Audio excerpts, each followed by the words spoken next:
Yo, what is up guys, and welcome to another Honkai Star Rail video. Alright, so I got another Apocalyptic Shadow video for you guys today. Once again, I've refrained from trying to use my Firefly team. Instead, I built up my Fei Xiao team that I used on the second half. And for the first half, we have our traditional Acheron team.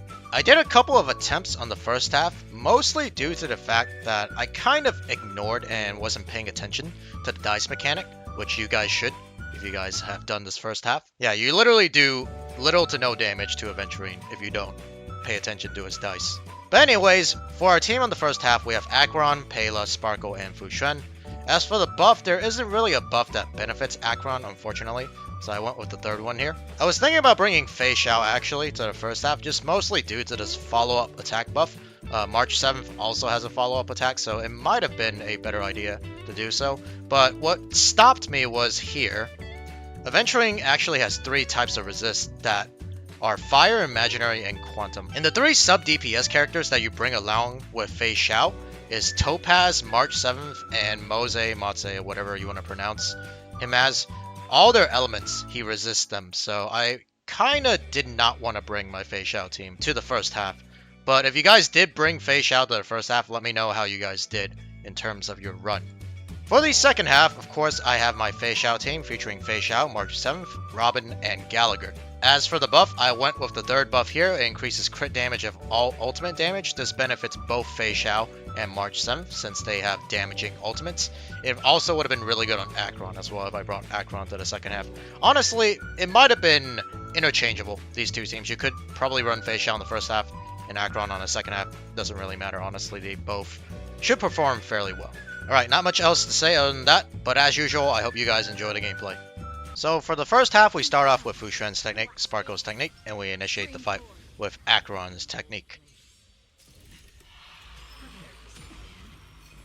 Alright, he's going to summon the dice here as usual. Before I would tag Aventurine here for the Crimson Nut stack, but after a couple of tries, I've learned that it's probably best to just focus down the dice. And that's exactly what we do here. There's no point in saving the ultimate, because you're going to get it back anyways, and you can see here, even with Acheron's ultimate, it does like little to no damage to Aventurine, so you have to focus down the dice. I still made a couple of mistakes on this run though. There are a couple of times where I should have just chose the dice as my primary target for Acheron's skill, but instead I still chose Aventurine for whatever reason. Here we're going to pop Pela's ultimate. Like right here, I believe I end up choosing Aventurine as the main target, which is not smart. I should have chose the dice to the right. I also didn't pop Sparkle's ultimate for some reason there. I guess I was just being slow that day when I did this gameplay video. Right, there you go. As you can see, the only way to actually deal damage to Aventurine is to kill the dice, and it slowly whittles down his weakness break bar.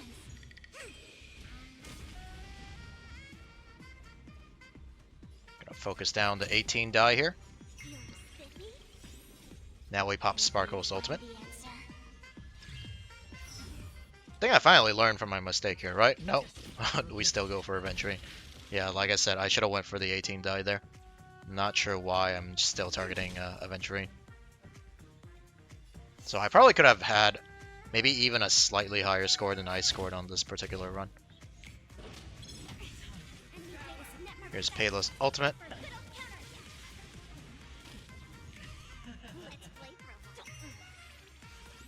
I think we finally choose to focus the die down, please. Yes, we do. Okay, good. And with that, what do you call it? Aventurine's weakness bar is finally unlocked, so we unleash the ultimate on him.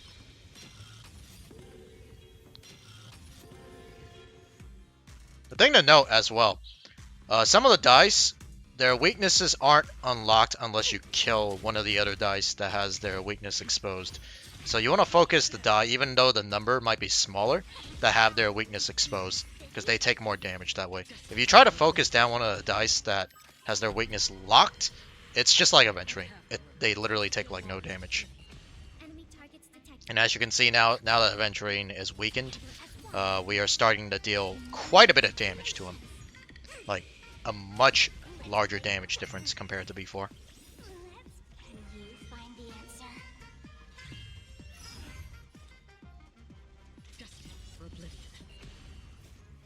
Here was like saving Pala's ultimate, because I know this ultimate from Acheron without the defense shred can finish off Aventurine, but we forgot that he drains energy, so we end up losing Pala's ultimate here, unfortunately. Although we do get it back here shortly, you'll see in a moment, because my Acheron actually doesn't cut Aventurine, which is a good thing. So we are able to apply the defense break on the dice, at least. It doesn't really matter if you apply the defense break on him right now, because he is literally taking no damage. As you can see here, we're going to focus down the number 5 die. Even though like there's a 75 and a 30 die, they had their they still have their weakness locked up. So you don't want to be focusing them because they take no damage, like I said before.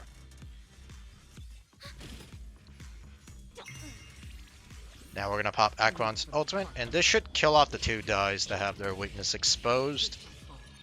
It's a bit unfortunate that the 2x die is only going to double at 24, so it goes up to 48. But that's just how they planned out this particular boss mode. Slowly getting there. Now all we need to do is kill the 22 die, and we'll be able to expose Aventurine's weakness bar. Fushin obviously is not going to do that though, but just doing a little bit of chip damage there.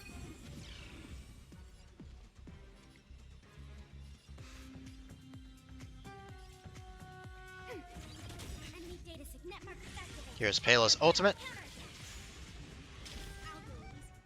We push up Acheron. She's going to kill the 22 die, which will unlock Aventurine's, what do you call it? Well, now it's going to unlock Aventurine's weakness bar, and we pop Acheron's ultimate. This will kill off a lot of the die, which will eventually cause him to become weakness broken.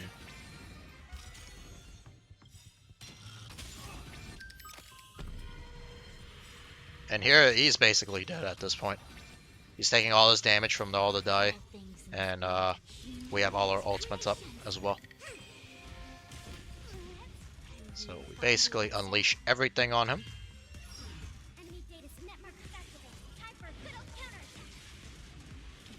And with Acheron's ultimate here, he should easily go down.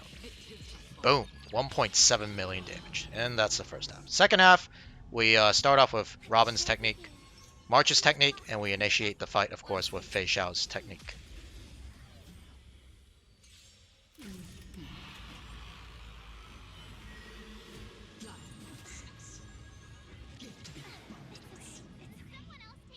On this half, it's kind of similar to, what do you call it, Aventurine. You want to focus down the flowers to a certain point. Once you have, what do you call it, Fantasia's weakness unlocked from killing the flowers, then you can start focusing on Fantasia herself.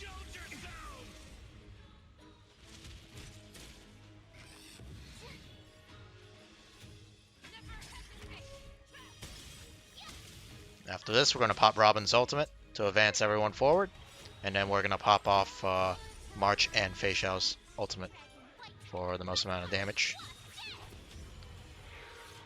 Right. There we go. Over here, or now, I use Fei Xiao's ultimate. I think this might have been a mistake. As you can see, I overkilled this flower by quite a bit. It might have been better to use it on Fantasia, even though she won't take a lot of damage because she still has that like buff up when she's not weakness broken. But it does do a big chunk to her, what do you call it, weakness bar. So it would have made it a little bit faster to weakness break her. So maybe I should have probably used that ultimate on Fantasia instead of the flower. And that flower could have been killed in other ways, such as March 7's enhanced basic attack, or March 7's ultimate instead.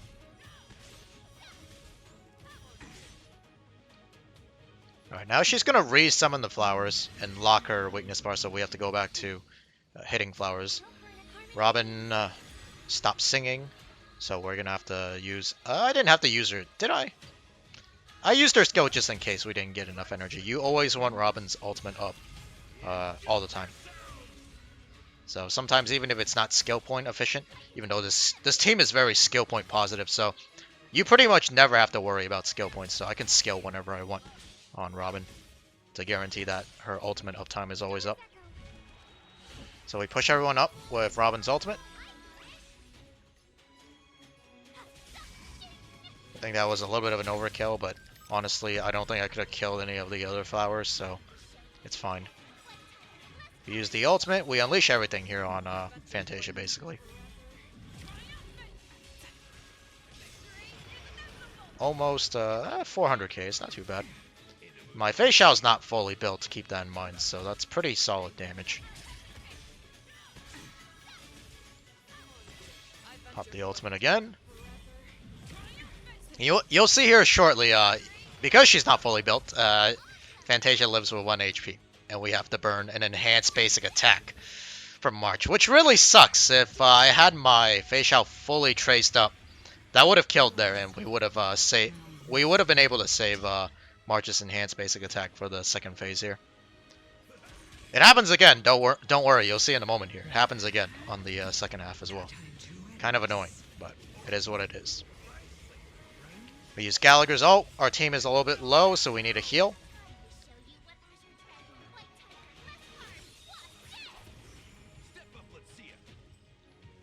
I think I'll go for the other flower here, just because I want Fei Xiao to be the one to weakness break that flower over there.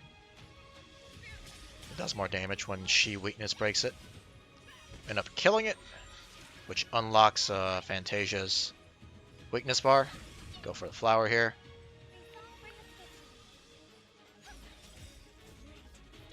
Once again, we advance everyone forward with Robin's ultimate. Gallagher is going to hit Fantasia just to get a little bit of chip weakness bar damage.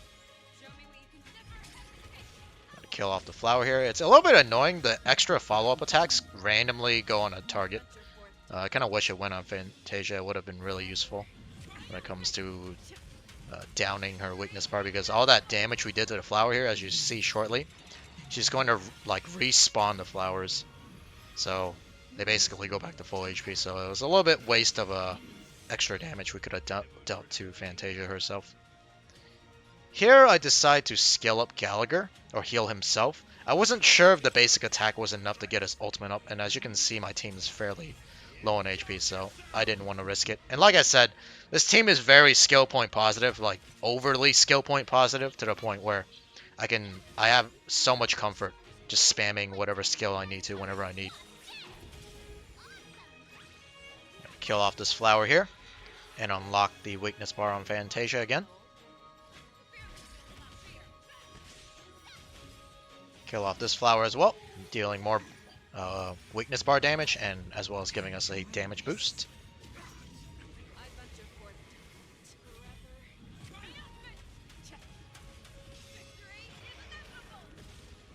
Robin's gonna stop singing again. Here I make a mistake.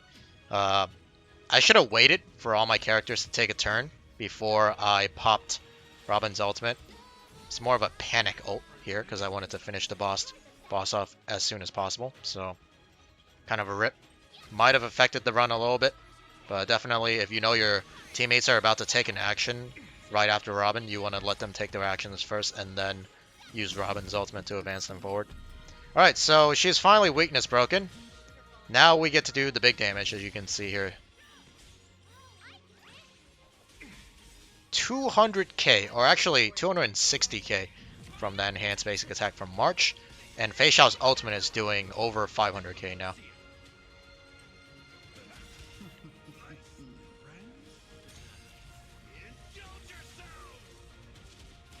And then, unfortunately here, I think March doesn't finish off Fantasia.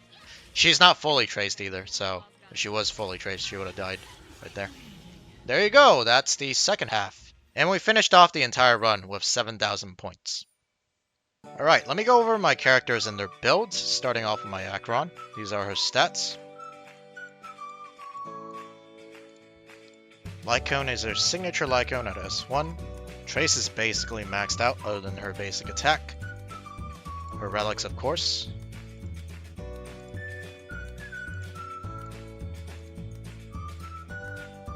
Eidolon, she's at Eidolon 2. Alright, next is Pela. These are her stats. A little bit low on the effect hit rate. Short like 7 effect hit rate, I think. Lycone is the sweaty Lycone at S3. Traces, if I had this trace right here, she'd probably be at just the right amount of effect hit rate. Relics.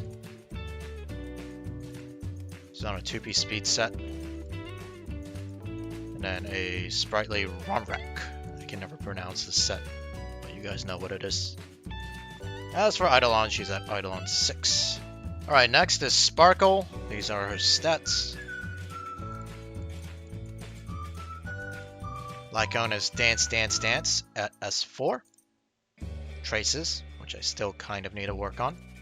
These are her relics. 4-piece Hackerspace set. And a Broken Keel set that's actually broken because I don't have enough effect resist, so there's no point. As for Eidolon, she's at Eidolon 0. Last on the first half is Fu Xuan. These are her stats. Lycone is Trend of the Universal Market at S4. Traces. Relics. 2-piece HP and 2-piece speed for the 4 relic pieces. And a Fleet of the Ageless 2-piece set for the planar spheres. Eidolon, she's at Eidolon 0.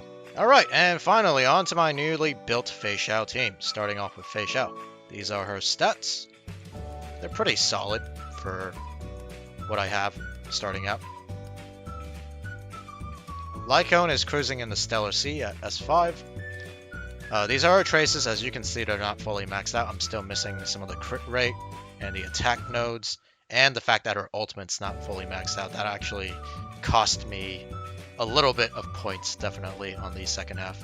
If I had this maxed out, we would have been able to kill Fantasia in that particular instance. These are her relics. She doesn't have the best in slot relics, but these relics have pretty good substats, so it kind of makes up for not having the perfect sets on her. As you can see here, these relics are pretty nice. They're not like perfect, but they're pretty damn solid. Especially these boots right here. I believe only had one bad roll. Planar Sphere is kind of garbo. Doesn't have crit damage. The attack rope is pretty decent though. As for Eidolon, she's at Eidolon 0. Alright, on to March 7th. These are her stats. They're the best I can do, honestly. I definitely want to build a better March 7th, but I just don't have the resources right now. Lycone is only Silence Remains. This is like the very first Hunt Lycone I ever built up. That's why it's fully leveled. I had it on my Dan Hung when I started out in the game, and now it's just basically been transferred or inherited by March 7th herself. These are her traces. Like I said, still could use some work. Crit damage is missing here. Attack is missing. I have her basic attack, which is the majority of her damage maxed out. But I feel like some of these other traces I could probably put at least 2 more points into them, and her damage would go up by a little bit. Relics, I have a 4-piece Musketeer set and a 2-piece Rutland set.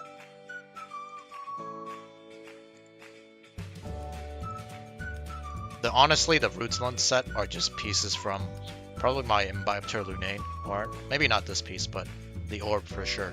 So, unfortunately, I had to strip him of his relics. As for Eidolon, she's at Eidolon 6. You get these for free in the game, so hopefully everyone has them. Alright, next is Robin. These are her stats.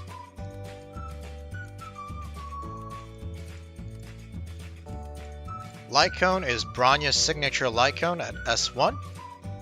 These are her traces. I just realized even Robin, especially Robin, I need to get more points into her traces. She's still missing the speed and attack node. Oh my god. Yeah, next time the double drop event comes around, she's definitely going to be a priority now that I actually have a follow-up attack team. Even without a follow-up attack team, I feel like she's just one of the best Harmony characters that I've been neglecting, unfortunately. These are her relics, 2-piece attack set, or 2-piece attack sets, and a Fleet of the Ageless set. As for Eidolon, she's at Eidolon 0. And last but not least, we have Gallagher, the dog. These are his stats. For his Lycone, I have him on Quid Pro Quo at Superimposition level 5. It does help quite a bit, especially when he's paired with Robin. It gives you a very good chance of having Robin always have her ultimate up. So I feel like if you run him with Robin, this light cone's really good. If not, you could use some of the other alternative light cones on him. Traces right here. I do want to max out his talent. That's where all his healing comes from, and as well as the increased break damage. Although it doesn't really benefit Fei Xiao, it does benefit Firefly when I use him on the Firefly team. These are his relics. He's on a 2-piece speed, 2-piece break effect set. And then for his planar sphere, he's on this 2-piece set that I'm not going to attempt to pronounce. It's the Firefly set, essentially. As for Eidolons, he's at Eidolon 6. Okay guys, well that's going to be it for this Honkai Star Rail video. If you guys enjoyed the video, please make sure to leave a like and subscribe. And I'll see you guys in my next Honkai Star Rail video. But for now, take care, and peace.